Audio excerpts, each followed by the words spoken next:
बड़ी खबर निकल कर आई है कि भारत के जो वजीर आजम नरेंद्र मोदी है, उन्होंने कहा है कि इनका मुल्क पाकिस्तान के साथ नॉर्मल और पड़ोसियों जैसे ताल्लुकात का ख्वाबखा है। बैनुल-अक़वामी मीडिया की रिपोर्ट के मुताबिक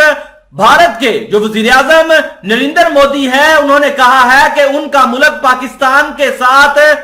नॉर्मल ताल्लुकात चाहता है और अब ये इस्लामाबाद पर है कि वो दहशतगर्दी और दुश्मनी के बगैर कैसे एक मुनासिब माहौल बनाते हैं, जबकि पाकिस्तान ने हिंदुस्तान के मौकफ को मुस्तरद करते हुए कहा था कि हिंदुस्तान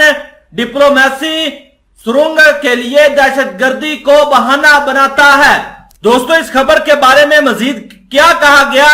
उसको जानने से पहले अगर आप हसना टीवी पर नए हैं तो काइंडली हसना टीवी को सब्सक्राइब कर लें और बेल आइकन को लाजमी दबाएं।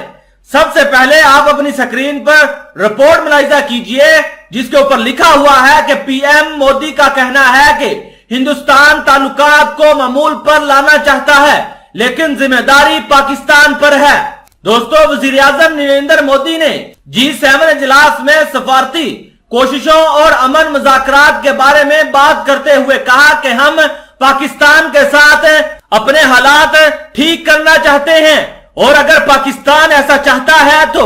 पाकिस्तान भी अमन के लिए आगे निकल कर आए। हिंदुस्तान के वजीर आजम नरेंद्र मोदी ने जापान के शहर हिरोशिमा में G7 सरबराही इजलास के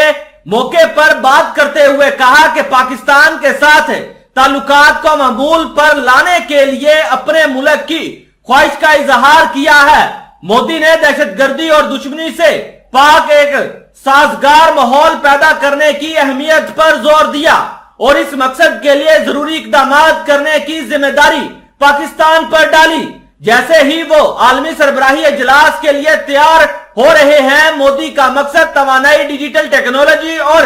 सप्लाई चेन समेत मुख्तलिफ आलमी तब्दीलियों और चैलेंजों पर बात करना चाहते हैं। कुशीदा ताल्लुकात और इलाकाई तनाज़ात, कश्मीर के मुतनाज़े इलाके पर भारत और पाकिस्तान के दरमियान दरिंदाना तनाज़े के नतीजे में 2019 से दोनों ममालिक के दरमियान ताल्लुकात मुंजमद हैं। दोनों ममालिक मुस्लिम अक्सरियती हमालिया के पूरे खित्ते पर दावा करते हैं और कई सालों में मुताद्दिद तनाज़ात में मुलव्वस रहे हैं। पाकिस्तान ने भारत पर खित्ते की आबादी को तब्दील करने की कोशिश करने का इल्जाम आयद करते हुए इस मामले पर बैनुल-अक़वामी तवज्जो देने का मुतालबा किया है। तनाज़ा कश्मीर के अलावा चीन के साथ हिंदुस्तान के ताल्लुकात को भी काफी तनाव का सामना करना पड़ता है। लद्दाख में एक फौजी झड़प के नतीजे में दोनों तरफ से हलाकतें हुई जिससे नई दिल्ली और बीजिंग के दरमियान कशीदगी बढ़ गई। इन चैलेंजों के बावजूद हिंदुस्तान इलाकाई इस्तकामत और सियासी बातचीत को फरोग देने पाकिस्तान और चीन दोनों के साथ मामूल और हमसाया ताल्लुकात को आगे बढ़ाने के लिए पुरअज़म है। श्रीनगर में G20 टूरिज्म वर्किंग ग्रुप की मीटिंग सफारती मंजर आमा में इजाफे करते हुए हिंदुस्तान के जेर इंतजाम कश्मीर का ग्रामी दारुल हुकूमत श्रीनगर ग्रुप ऑफ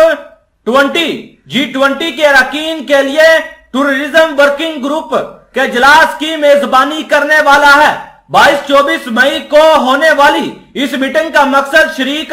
मुमालिक के दरमियान सियाहत से मुतल्लिक मालूमात पर बातचीत को आसान बनाना, जहां पाकिस्तान और चीन ने तनाज़े इलाकों को मकाम के तौर पर मुंतखब करने की मुखालफत की है, वहीं भारत ने उठाए गए इतराजात का मुकाबला करते हुए अपनी सरजमीन पर इजलास मुंतकिद करने का अपना हक बरकरार रखा। और आज नरेंद्र मोदी ने बड़ा बयान जारी किया है कि हम पाकिस्तान के साथ अपने हालात नॉर्मलाइज करना चाहते हैं। दोस्तों, अगर हालात दोनों ममालिक के दरमियान ठीक होते हैं तो सरहद के ऊपर बहुत ज्यादा खुशहाली और अमन आ जाएगा और दोनों ममालिक पुरअमन तरीके से आने वाले वक्तों में अपने ताल्लुकात को बेहतर तरीके से आगे ले जा सकते हैं। दोस्तों, इस वीडियो के बारे में आप क्या कहते हैं कमेंट सेक्शन में लाजमी बताइएगा।